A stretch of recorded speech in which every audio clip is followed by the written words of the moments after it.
네, 오늘은 이제 세상 사람들이 이제 성탄절이라고 부르는 날입니다.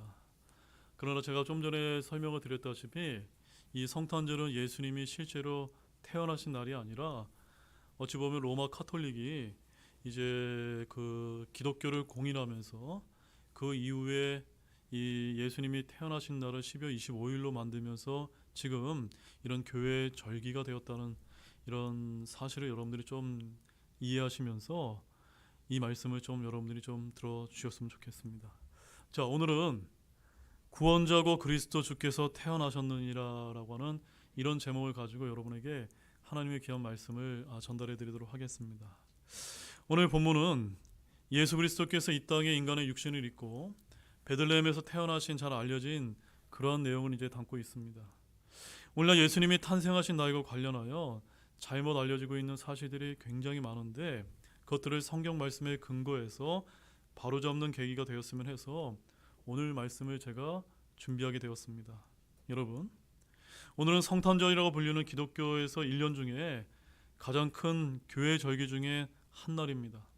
저는 오늘 여러분에게 성탄절이 성경적으로 타당한 절기냐, 우리가 지킬 필요가 있느냐 등의 문제는 과거에도 제가 여러 번 설명을 해드린 바가 있기 때문에 오늘은 그 부분에 대해서 많은 시간을 제가 할애하기보다는 다른 부분에 대해서 좀 강조를 좀 해드리도록 하겠습니다. 다만 앞부분에서 제가 간략하게 이러한 부분들을 좀 잠시 언급을 좀 하고 넘어가 보도록 하겠습니다.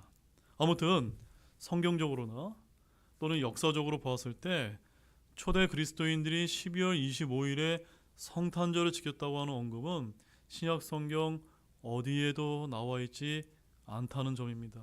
맞습니까, 여러분? 게다가 많은 권위 있는 학자들은 현재 주 예수님께서 12월 25일 즉 겨울에 태어나시지 않으셨고 가을에 태어나셨을 가능성이 높다고 그렇게 보고 있다는 점입니다. 자, 갈라디아서 4장 9절에서 11절 말씀을 먼저 한번 찾아보겠습니다. 갈라디아서 4장 9절에서 11절입니다.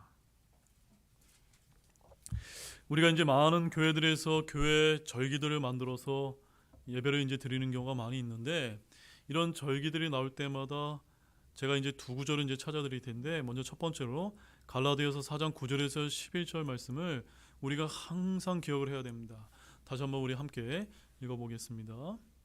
그럼에도 불구하고 그때 즉 너희가 하나님을 알지 못하던 때에는 너희가 본래 신이 아닌 것들을 섬겼으나 이제 즉 너희가 하나님을 안 뒤에 혹은 오히려 하나님께서 너희를 아신 뒤에 어찌 다시 약하고 천한 초등 원리로 돌아가 다시 그것들에 속박되려 하느냐. 너희가 날과 달과 때와 해를 지키니 내가 너희를 위해 헛되이 수고하였을까 염려하며 너희로 인해 내가 두려워하노라. 사도 바울이 무엇 때문에 염려하고 무엇 때문에 두려워했습니까?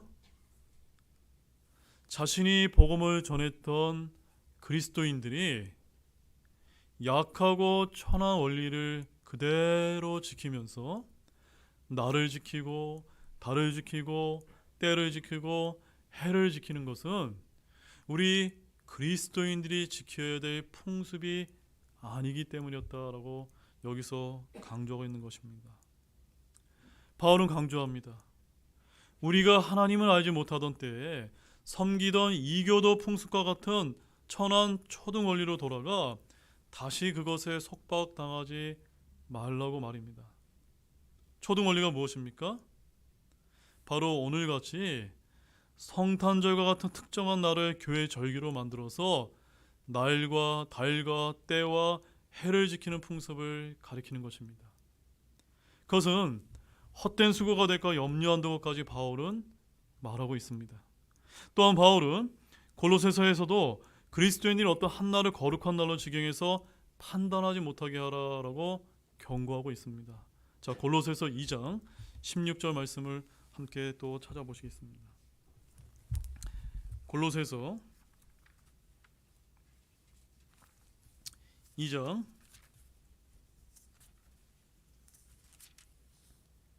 16절 말씀입니다. 함께 읽겠습니다.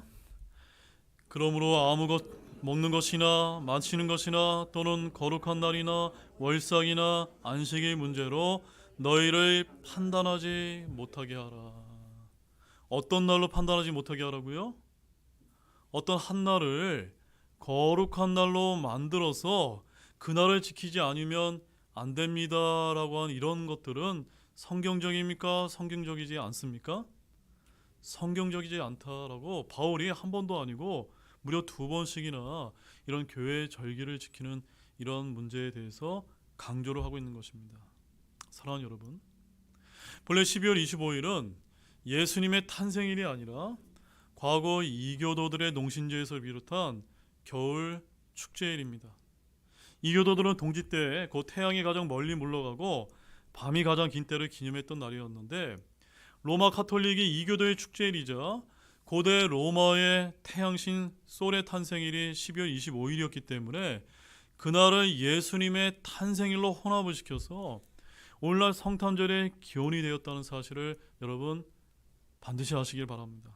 그래서 저와 여러분들 같은 성경대로 믿는 신약교회를 추구하는 우리 같은 독립침례교회의 대부분은 성탄절이 성경에 근거하지 않는다고 보기 때문에 거룩한 날, 바로 교회의 절기로 지키지 않고 있는 것입니다.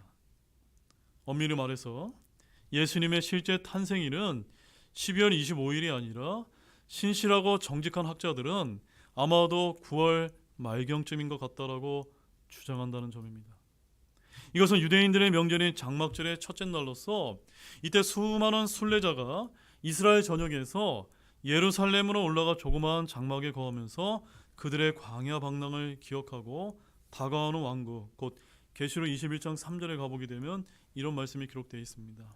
하나님의 성막, 이 성막도 영어로는 태버너클, 장막하고 똑같은데 하나님의 성막이 사람들과 함께 있고 그분께서 그들과 함께 거하시리라 라고는 이때를 바라보고 있기 때문이다 라고 이렇게 보고 있는 것입니다. 분명 이 장막절은 날씨도 아주 따뜻하고 대부분의 수확이 거두어질 들인 때인데다가 사람들이 여행하기에 좋은 때이므로 로마가 인구 조사하기에도 매우 좋았을 것입니다. 또한 목자들은 밤에 아직은 양떼를 들여 방목을 할 수 있었을 것입니다. 왜냐하면 겨울에는 결코 그렇게 할 수가 없기 때문입니다. 따라서 출산을 거의 앞둔 임산부가 여행하기에는 12월 말은 중동 지역의 밤 날씨로는 거의 불가능했다라고 그렇게 보고 있는 것입니다. 결론적으로 말해서 오늘처럼 12월 25일은 주 예수 그리스도의 실제 탄생일이 될 수 없습니다. 그렇기에 우리는 이날 성탄절을 교회의 절기로 지키지 않는 것입니다. 오히려 우리에게는 1년 365일이 모두 성탄절과 같다는 믿음으로 신앙생활을 할 필요가 있다는 사실을 굳게 믿으시길 바랍니다. 아멘이십니까? 물론 예수님께서 인류를 구원하시기 위해서 우리 인간의 몸으로 탄생하신 것은 매우 기쁜 일입니다. 이렇게 성경에 예수님이 언제 오셨는지 그 날짜를 구체적으로 알려주고 있지 않은 것으로 볼 때 우리는 주님께서 그분의 탄생일에 대해 알기 원치 않으신다라고 생각을 해야만 됩니다. 오히려 우리에게는 그분의 탄생보다는 그리스도의 죽으심과 부활 그리고 그분의 재림에 대해서 더 강조해야 된다라고 믿고 있습니다. 자, 주님께서는 친히 주의 만찬을 제정하시면서 제자들에게 우리 그리스도인들이 기억해야 될, 반드시 기억해야 될 것을 강조하고 계신데 그 말씀을 보겠습니다. 고린도전서 11장 24절에서 26절 말씀입니다.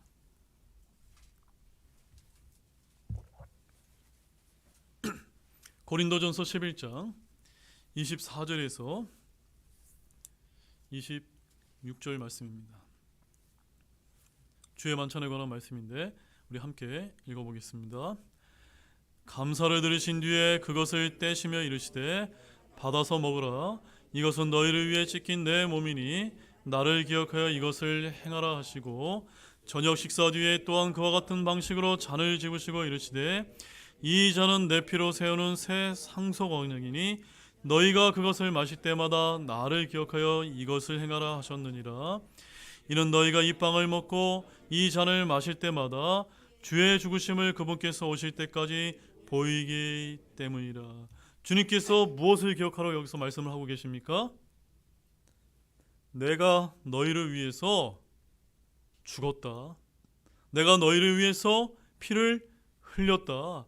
그 다음에 내가 다시 너희를 위해서 오겠다라고 하는 그리스도의 죽으심과 부활하심과 재림을 기억하라고 여기서 강조하고 있다는 사실입니다.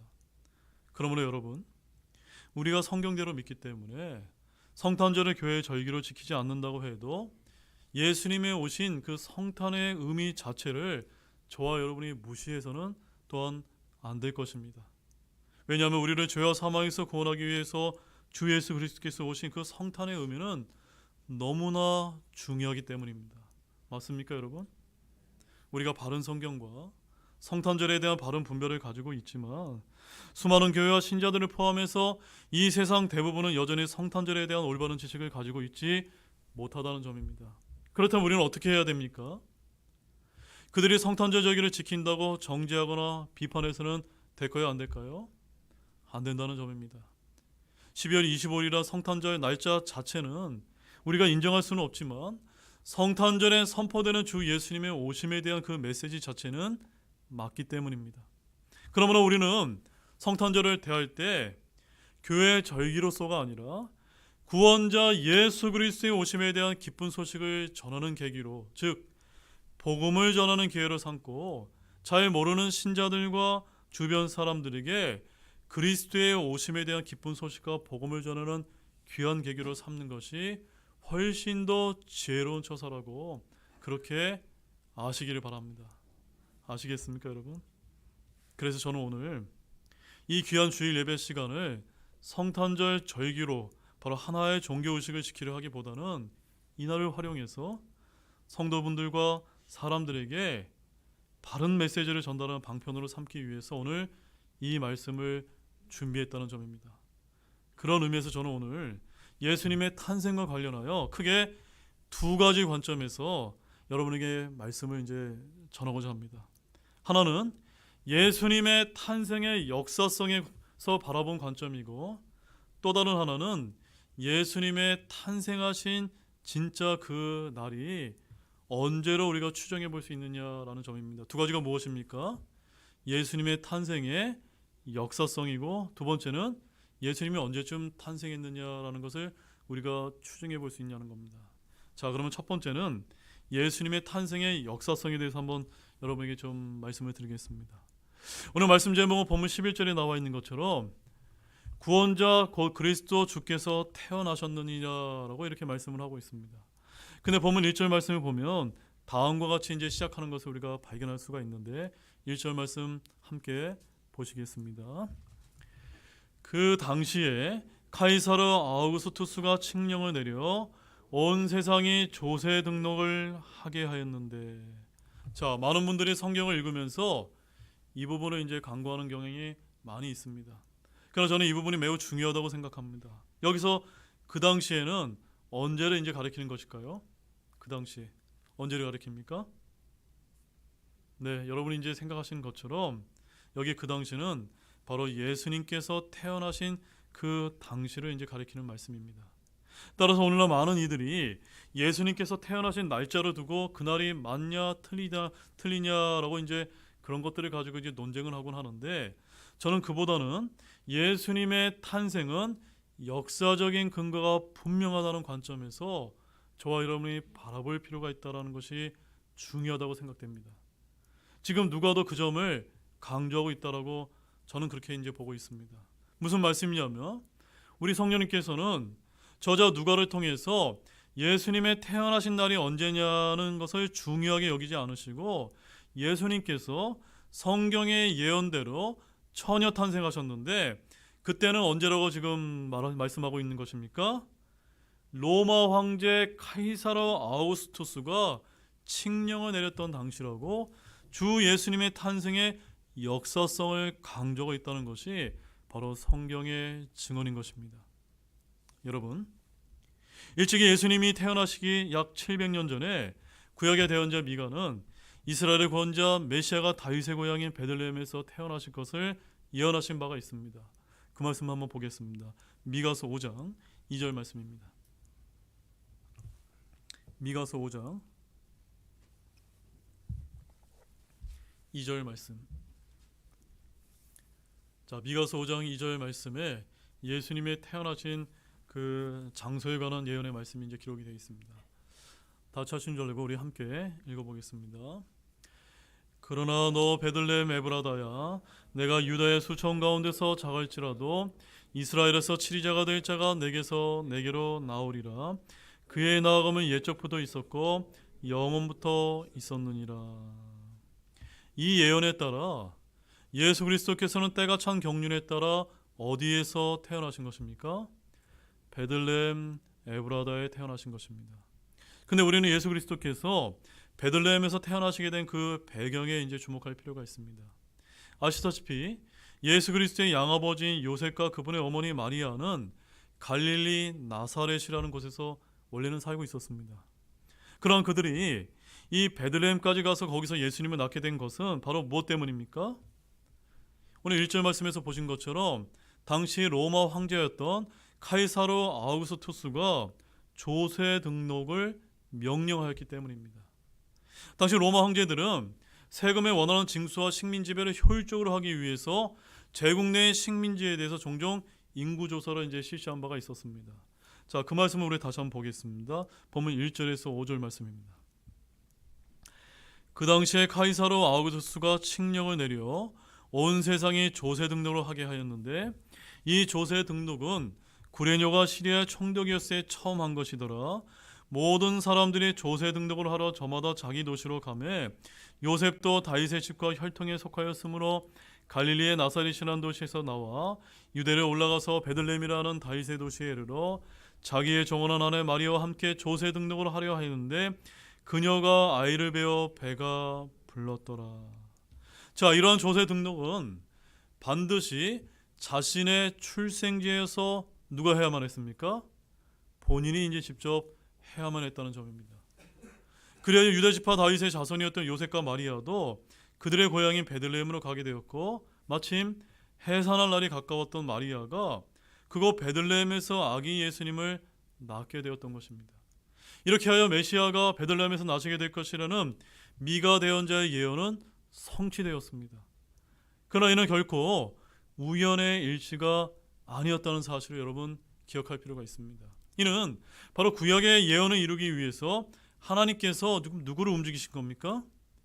바로 아우구스투스 로마 황제의 마음을 움직였기 때문입니다. 라고 우리는 그렇게 이제 믿어야 할 것입니다. 즉 아우구스투스는 자신의 목적에 따라 조세 등록을 하였지만 그 배후는 틀림없이 자신의 뜻과 예언을 이루시는 역사의 주관자이신 하나님의 보이지 않는 섭리의 손길이 있었던 것입니다. 그러면 우리는 누가가 이러한 본문을 통해 우리에게 두 가지 사실을 부각시켜주고 있다는 사실을 발견할 필요가 있습니다. 첫 번째, 누가복음의 수신자인 이방인 독자로 하여금 그리스도의 탄생 사건을 잘 이해할 수 있도록 당시 로마 황제 아우구스투스가 인구조사를 행한 역사적인 사건과 그리스도의 탄생 사건을 연관을 시켜서 바로 예수 그리스도의 역사성과 실제성을 누가는 강조하고 있다는 점입니다. 두 번째는 예수 그리스도의 탄생 배경과 작은 도시 베들레헴, 더구나 구유에서 태어나신 사실을 강조하며 본래 하나님이시지만 비천한 인간의 육신을 입으시고 사람의 아들로 오신 메시아의 모습을 부각시키고 있다는 점입니다.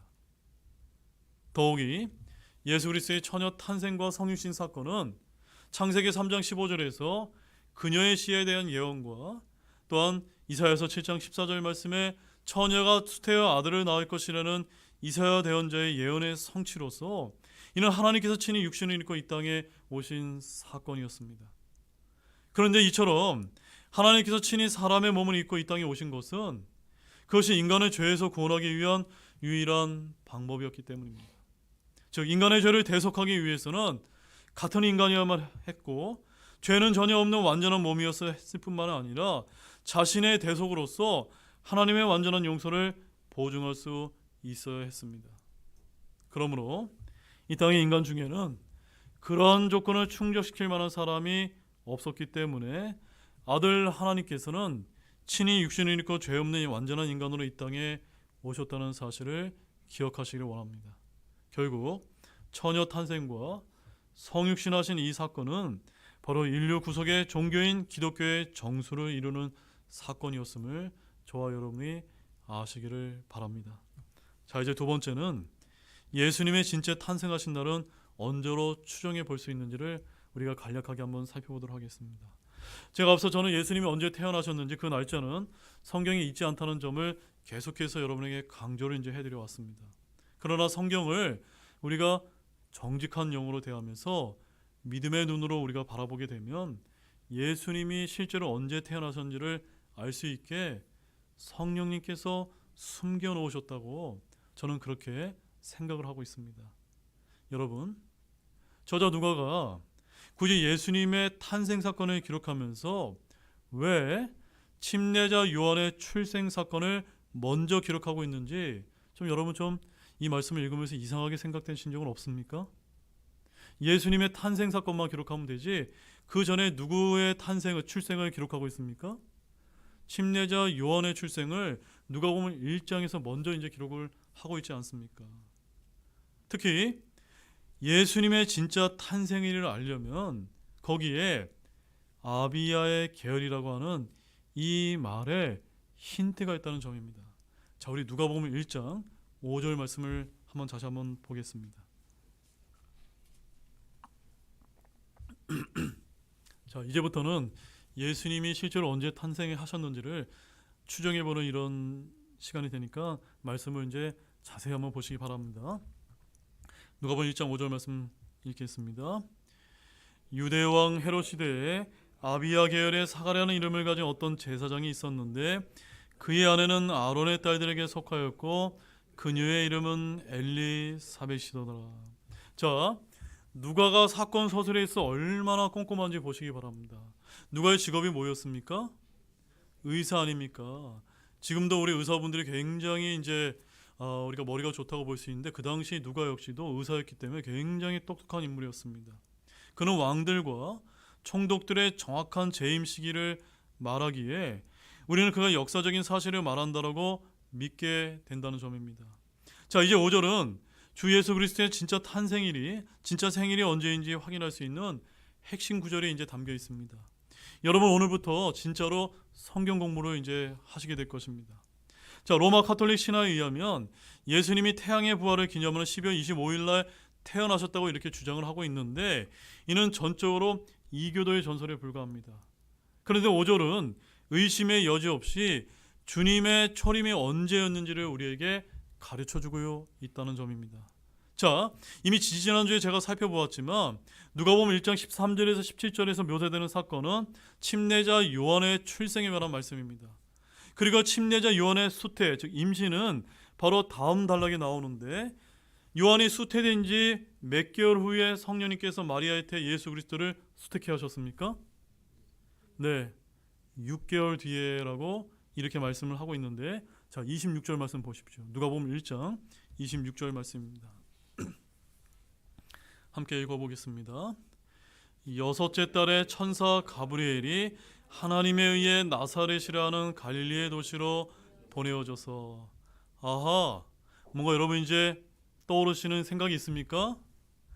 누구의 생일을 알면 누구의 생일을 알 수 있는 겁니까? 침례자 요한이 언제 태어났는지를 우리가 알 수만 있다면 6개월 뒤에 누가 태어나신 겁니까? 예수님이 태어났다고 지금 말씀하고 있지 않습니까?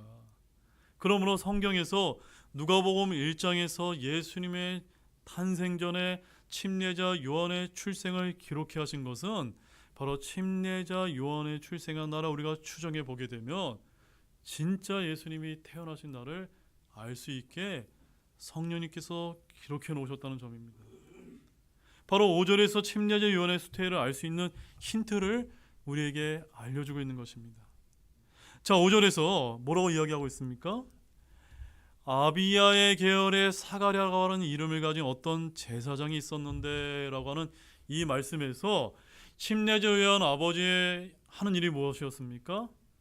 제사장이었는데 이 제사장 사가랴가 성전에서 봉사를 하고 있었다는 점입니다. 자, 이 말씀은 역대상 24장에서 다윗 왕이 모든 제사장을 24계열로 나누어서 성전에서 섬기게 한 것에서 비롯되었다는 것을 우리가 잘 알고 있습니다. 즉 제사장의 계열은 몇 계열이 있다고요? 24계열이 있었는데 각 계열은 1년에 2번씩 일주일 동안 성전 봉사 직무를 행하게 만들었다는 점입니다. 자, 제사장이 몇 계열이 있다고요?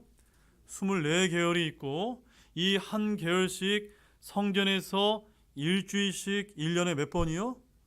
2번 섬기게 했다. 이것이 이제 다윗이 이제 정해놓은 것인데 이렇게 매 계열이 일주일을 섬기다가 교체되었는데 그렇게 하게 되면 한 계열이 1년에 2번씩 성전에서 봉사하게 되었던 것입니다.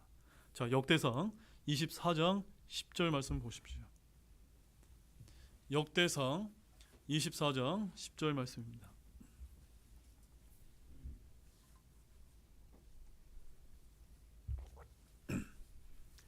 역대상 24장 10절 말씀에 다윗 왕이 좀 전에 이제 정해놓았던 제사장들의 24계열에 관한 이런 순번을 정하는 말씀이 이제 여기 기록이 되어 있습니다. 역대상 24장 10절 말씀 한 목소리로 읽어보겠습니다. 7째 제비는 학코스요 8째 제비는 아비야에게. 자, 여기 어떤 단어가 이제 들어오십니까? 아비야. 아비야가 몇 번째입니까? 8번째. 아하. 아비야가 24번째 중에 몇 번째라고요? 8번째니까 이 8번째가 성전에서 봉사드리는 그 날을 이제 우리가 추정을 해보게 되면 침례 요한이 출생한 날과 그 6개월 뒤에 예수님이 출생하신 날을 알 수 있습니까? 없습니까? 알 수 있는 것입니다. 이건 아주 간단한 산수입니다. 간단한 산수. 그래서 아비야의 계열은 역대상 24장 10절 말씀을 보면 8번째 계열이었습니다. 여기서 제사장들이 섬기는 기간에 대해서는 제가 너무나 복잡하기 때문에 길게 논하지는 않겠지만 한 가지만 제가 확인하고 넘어가겠습니다. 다만 아비야의 계열에 속한 제사장들이 연중 처음 나와 섬기는 때는 대략 12월 6일부터 12월이거나 두 번째는 6월 13일부터 19일이었다고 합니다. 언제라고요? 12월 6일부터 12일, 6월 13일부터 19일이 누가 섬기는 날이라고요? 아비야 계열에 섬기는 제사장이 섬기는 날이었다는 겁니다. 즉 침례자 요한의 수태고질, 수태를 한 날이 언제였으면 우리가 추정해 볼 수가 있는 것입니까? 6월경이거나 12월경이라는 사실을 우리가 이제 알 수가 있는 것입니다.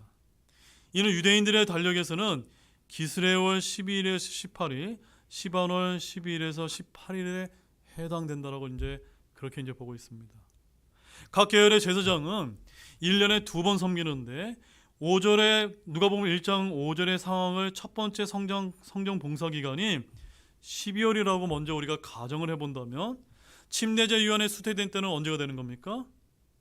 12월 말이 되는 것입니다. 수태 기간이 9개월이 지난 다음에 9월 달에 즉 장막절쯤에 침례 요한이 태어난 것처럼 이렇게 이제 추정이 되는 것입니다. 자, 그렇게 하게 된다면 예수 그리스도의 출생은 언제가 되는 것입니까? 침례자 요한이 태어난 날에 거기다 6개월을 더한 날이 되기 때문에 그날은 6월절 무렵 즉 3월달경이 이제 되는 것입니다. 자, 그런데 여기에는 이제 문제가 있습니다. 이렇게 첫 번째 성전 봉사를 적용하게 되는 경우에는 성립이 불가능하다라는 것이 많은 학자들이 이제 보는 동일한 견해입니다. 자, 왜 그럴까요? 자, 우리 요한복음 1장 14절 말씀 한번 찾아보십시오. 요한복음 1장 14절입니다.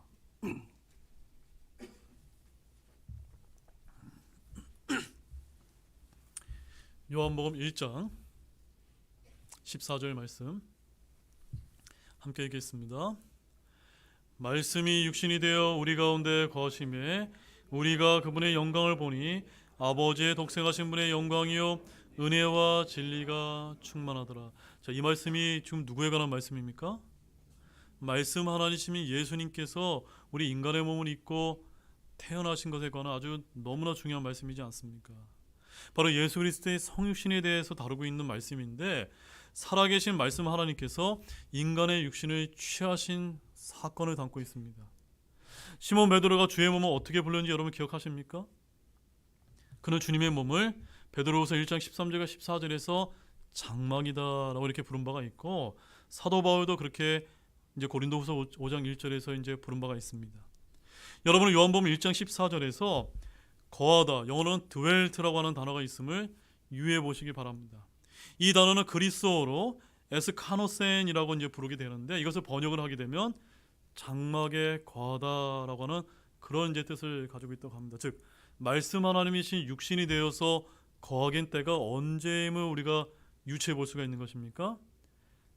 장막절, 6월절이 아니라 바로 장막절에 예수님께서 태어나셨을 것이다 라고 이렇게 정직한 학자들은 이 말씀을 근거로 해서 그렇게 이제 보고 있는 것입니다. 따라서 우리가 다시 이제 누가복음 1장 5절 말씀으로 다시 한번 가보게 되면, 5절에서 아비야 계열이 성전 봉사로 섬겼던 때는 첫 번째 시기인 12월이 아니라 두 번째 시기인 6월경에 해당한다고 우리가 이렇게 적용을 해본다면, 침례자 요한의 출생은 언제가 되는 것입니까? 3월결 6월절 무렵이 되는 것이며, 거기다가 6개월을 더하게 되면은 예수님께서 언제 이제 태어나신 셈이 되는 것입니까? 바로 장막절 9월 말경에 태어나신 게 되는 것입니다. 그렇게 본다면 예수 그리스도의 탄생이 아닌 12월 말경이 탄생일이 아닌 수태가 되는 날이 되는 것입니다. 수태 기간이 9개월이라고 본다면 예수님이 실제로 태어나신 날은 아마도 9월 말경이다라고 이렇게 추정해 볼 수가 있는 것입니다. 여러분 이제 이해가 되셨습니까? 바로 이런 계산법이 저는 더욱더 성경에서 말하는 정직한 계산법이다라고 솔직하게 여러분에게 말씀을 드리겠습니다. 그렇지 않다면 성경은 예수님의 탄생 6개월 전에 있었던 침례자 요한의 출생이나 그의 아버지인 제사장 사가랴가 아비야 계열로 성전에서 봉사했던 일을 굳이 누가복음에 자세하게 기록할 필요가 없었을지 모릅니다. 자, 그러면 우리가 이러한 연구를 통해서 무엇을 이제 알게 되었습니까? 우리는 예수님의 탄생일을 정확하게 알 수가 있었습니까? 알 수 있었습니까? 아닙니다. 성경적으로 추정 가능한 그 시기를 우리가 공부했을 뿐입니다. 그러면 이것이 예수 그리스도를 믿는 믿음에 어떤 확실한 도움을 주셨습니까? 아닙니다. 다만 그리스도인들도 상식과 논리를 가지고 이러한 문제를 대해야 함을 굳이 우리가 배웠을 뿐입니다. 따라서 제가 여러분에게 이제 마지막으로 결론의 말씀을 드리도록 하겠습니다. 사랑하는 여러분, 저는 오늘 잘 다루지 않는 성탄절 주제로 이제 여러분에게 다뤄드렸습니다. 하나님께서는 예수님의 탄생일에 아무 가치를 두지 않으셨습니다.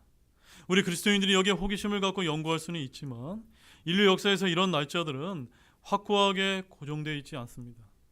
그러므로 이런 날짜를 정하는 일에 과도한 시간을 투자하거나 어떤 사람이 정한 날짜를 기념하는 일은 우리 그리스도인들이, 우리 신약 성도에게는 결코 합당치 않다는 점입니다.